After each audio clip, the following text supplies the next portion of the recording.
Now, let me go to two stories from the left. One is in New York. Do you remember the story, what was it, last week, when the little kid was told he couldn't sing God Bless the USA? And all these kids were told they couldn't sing God Bless the USA because it was divisive and it wasn't appropriate for kindergartners. God Bless the USA isn't? Weren't they singing something from like Jay-Z or something? I mean, they were Justin Bieber. Yeah, I mean, it was something else on the. We were like, that's appropriate, but God Bless the USA isn't. Well, we found out that this principal is a leftist and an America hater from the beginning. She's the principal. So she says it's inappropriate. I guess it's inappropriate now. Congratulations on that one, New York. So the kids got together yesterday, organized by the guy who's running against Senator Gillibrand, and the left showed up at this press conference. They put it in front of the school. They got all these kids together to sing God Bless the USA. The left shows up. And what does the left do? They decide to scream at the school children. I mean, we're talking little kids. Scream at the school children. 1st through 5th graders, right? Yeah. Mm-hmm. How they're all going to hell. Listen to this.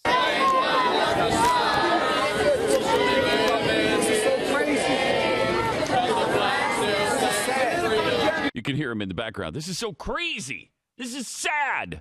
I know, it's nuts that you have kids singing about God in America. What kind of country is this? No, kids don't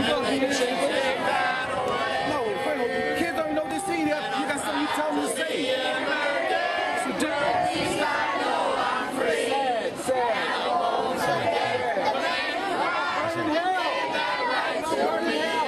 He starts yelling at them, burn in hell. You're all going to burn in hell. They're all going to burn in hell for singing God Bless the USA? Jeez. All right. Okay, so you have that story. Now let's go to the other coast. Now let's go to a flag burning. This is the left in California. Is it Oakland? Oakland. Mm-hmm. In Oakland. Listen to this flag burning.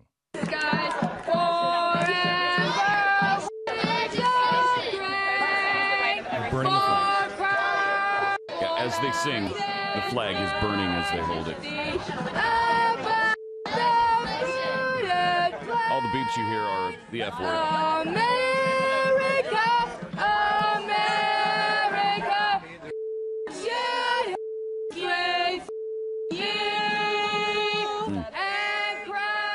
They're singing in the end. They're singing America F you. America F you. America F you.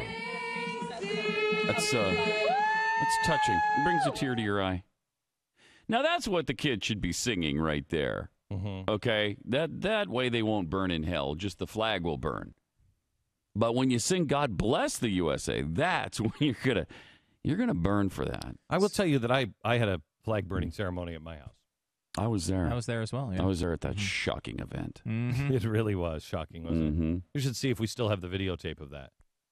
Because we took videotape of it. I don't know if we ever released it. I know we released. I thought we did air it. I think we aired it on one of the shows. Yeah, it was one of the most stirring things I've ever been a part of. Yeah, you didn't burn it out of protest, by the way. No, you burned it out of respect, and we you did were it there with the officials, color guard. The color guard. It was an old tattered flag, and you put it down the way it's supposed to be. Every year we would replace our flag. We had a flagpole in front of our house in Connecticut. And we lived on this lake, and the wind would come whipping down, and it would tatter by the end of the year. And so we'd take it down every year, and we would either keep it. I've got a lot of them that I've just kept because I don't have a flag burning ceremony that I can just whip out all the time. And this one we decided we invited the state color guard, and so it was the honor guard from the state of Connecticut, and I think we brought the bagpipes out and everything, and it was on. Wasn't it on 4th of July? It was, yeah. It was on 4th of July. Mm-hmm. And we burned the flag, but we did it exactly the way it's supposed to be done. It was one of the most moving things we've ever done. Especially when we all gathered around, held hands, and sang America F you, F you, F you. Yep. That was we didn't do wept. that. I physically wept. We didn't do did that. Mm-hmm. Oh, that's right. That's right. That didn't happen. Pat, who have you learned more anti-American, if you will, truth from? More horrible stories about our country. Have you learned them from Barack Obama or Van Jones or me? Oh, definitely you. Yeah, you're willing to tell the truth, the bad and the good about American history. Isn't that amazing? Yeah. I've learned more about, I'm going to give you another one tonight at 5 o'clock, but I have the good side as well. But what's interesting about when the left bashes America, and they do all the time. I mean, MSNBC and their hosts are always bashing America, but they're not putting it into context. They're not telling you why the bad things happened the way they did. They're just telling you that they happened so you think it's a bad country. They're not telling you it's their own compatriots who share their ideology that did all those things. They don't say that was my hero, FDR. They don't say that was my hero, one of the founders of my movement, Woodrow Wilson. They never say that. You mean you're talking about the internment camps? Yes. Yeah. When you put people into internment camps, you know what? I contend that there's only 2 men that should be on our money. 3. I'll give you Franklin as well. Yeah, definitely. Franklin, Washington, and Abraham Lincoln. Woodrow Wilson is on the $100,000 bill, which nobody uses. Woodrow Wilson, really? Woodrow Wilson, of course. Federal Reserve note.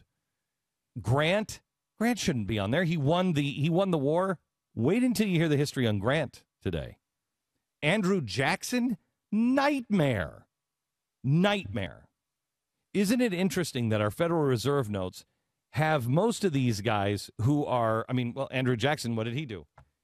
Anyway, he just, by 1838, he crashed the economy because he went for the bank thing. All these guys are big bank guys. All these guys. Except for Lincoln, Washington, and Franklin. You got to put those in, but then you mix the other ones on our money. Put the other ones in there. Yeah, let them go on the money. FDR on our coins. They're all big government guys. And they shouldn't commingle even in our pockets. They shouldn't commingle. These guys were bad guys. Really bad guys.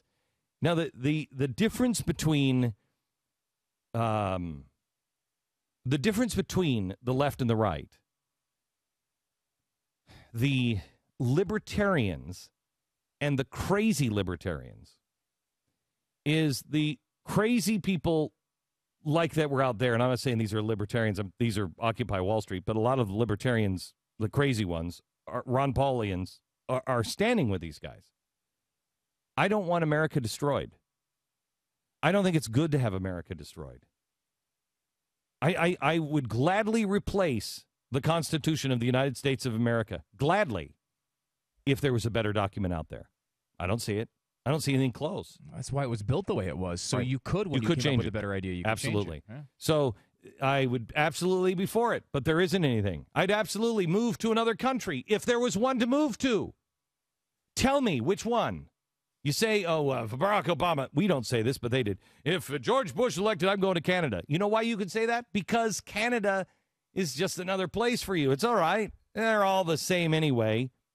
We're don't believe, nor do we want it to be the same. There is a difference. When we go traveling around the world and we're out for a while, we come back and we say, whew, for as screwed up as we are, we're the least screwed. We are the best, most fit horse in the glue factory. We're all going to be glue, but I bet that one lasts longer. They can't do that. They don't think that we're the best horse in the glue factory. Every single horse. There is no Secretariat. Maybe we are Secretariat, but we're still in the glue factory. We've got serious issues, but we can deal with them. We can fix them. They want to destroy it. And that's the difference between us. Do you want to destroy it? Or do you want to say we can be better than this? Because that's the thing that all of our founders had in common. That's the thing that all of our great presidents had in common. Not the revisionist history progressive, But the true great presidents, they all had something in common, and they believed in the American people, they believed in the individual, and they believed that we could be better tomorrow than we are today. I believe that. I think you do. This isn't some rah-rah speech. We suck as a nation. We've sucked before, we'll suck again. We suck right now. There's no rah-rah here. It's belief. Constitution is the best thing out there. Got nothing else better. Now, can we make ourselves better? Yes. Yes, we can. Oh, my goodness, I just used a socialist slogan. The question is, will we? Will we change it and flip it from yes, we can to yes, I will? The answer to that one is, and I think you're starting to see that.